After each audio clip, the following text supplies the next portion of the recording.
Welcome everybody to another episode of What If. Today we're gonna do What If the Vince McMahon steroid scandal. We all know about it back in the mid '90s. Uh, you know, it was such a disaster, and he actually won the case. It just astonishes me. But we're gonna look at what if he lost that case? What would happen to WWE, and going forward, who would be the person to take control of WWE for a while? We're looking into that today, so let's get into it.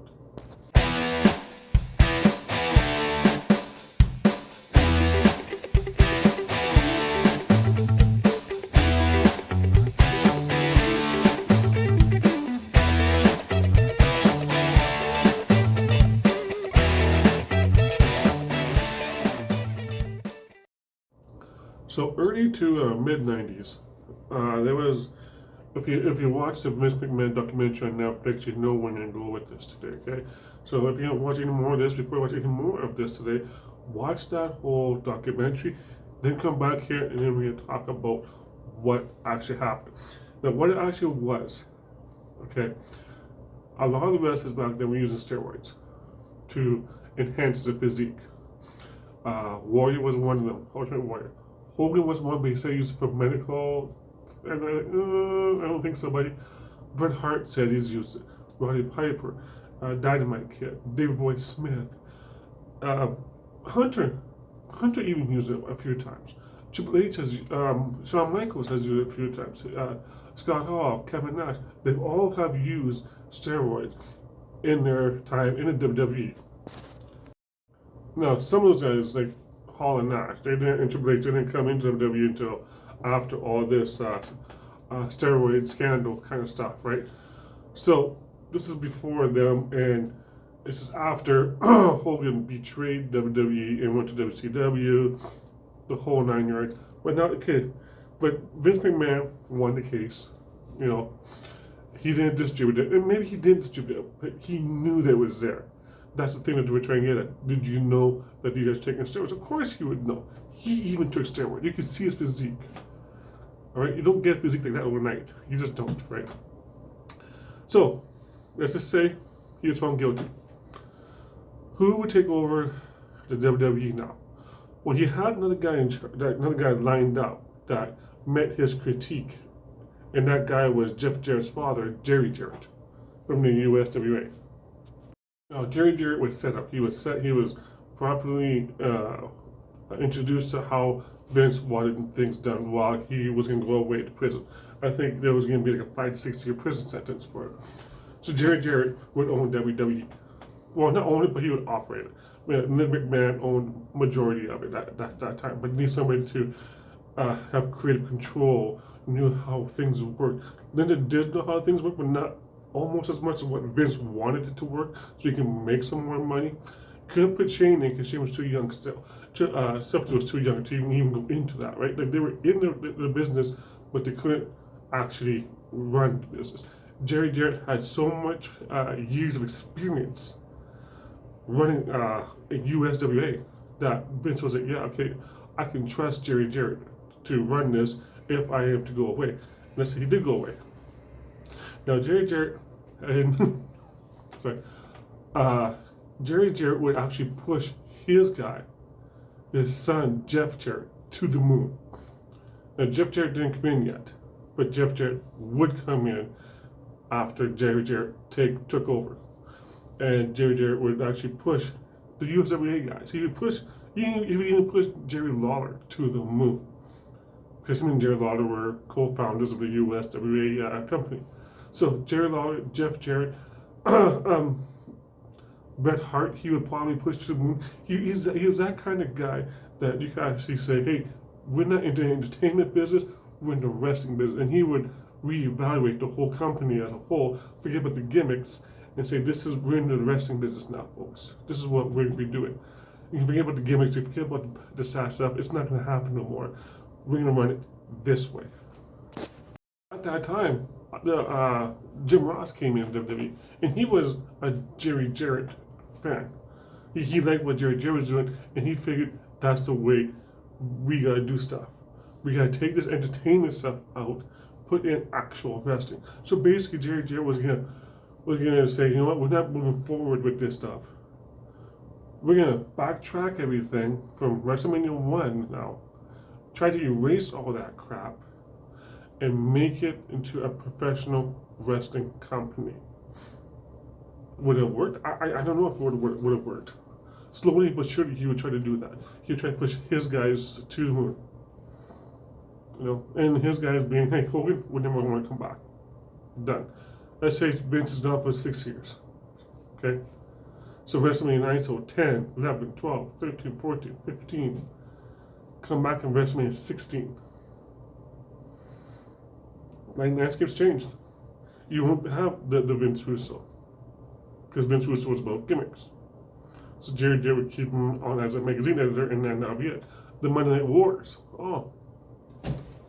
The Monday Night Wars. Would WWE succeed going the way Jerry Jarrett wanted to do things in the Monday Night Wars? Would he have made the Attitude Era? I don't think he would have. I think he would have kept things on a wrestling level. And whereas Eric Bischoff, he was on the reality level. And I think the WCW would just, well, they would do what they did. I mean, 84 weeks, but there'd be more than 84 weeks. I would say 200 to 300 weeks of them being on top and the WWE losing so much money, losing so much revenue. 6 years of Vince not being around, the WWE itself would be so bad that it'd be knocked back to an independent company. You wouldn't get those seats filled. You know, you wouldn't fill the arena because you want wrestling.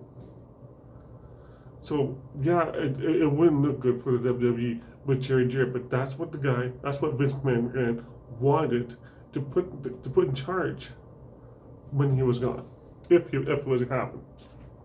So yeah, as it was, going fight Monday Night Wars with the WCW. WCW would actually defeat WWE, and WCW would strive even today. But then, you know, you would have like a guy like Ted Turner, but would he sell the company? He probably would sell the company, and Eric Bischoff would take it over. And by the time Bischoff took it over, it's too late for Vince McMahon to recuperate. He would have to start another business, another wrestling business, because WWE is sold to Eric Bischoff. Would Eric Bischoff allow Vince McMahon in WWE? I don't know. But we would never have the Attitude Era. We would never have the Ruthless Aggression. We would never have the people we have now. We would never have if Eric Bischoff bought WWE and then made his way. So yeah. So in all honesty, we're lucky that Vince was innocent and all this stuff. Because if he wasn't innocent, folks, we wouldn't be here discussing wrestling.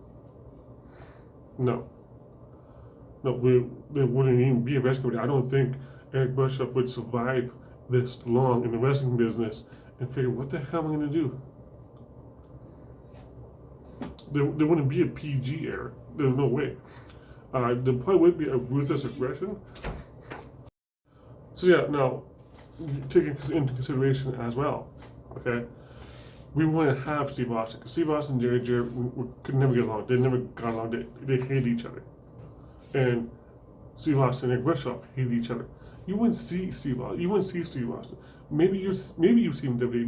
Maybe they would reconcile. Maybe he would be in ECW. I think like, our Attitude Era guys would be in ECW. And ECW would be thriving, like huge, because Paul Heyman would have all these guys, and he won a news contract they had with TNN back in the day. So you have that going for you. Like, we would have an ECW, but the WCW WWE would actually tank. It'd be nothing. So we would have ECW. We would have Paul Heyman as the guy that's going to give us Extreme Wrestling, Attitude Extreme Wrestling.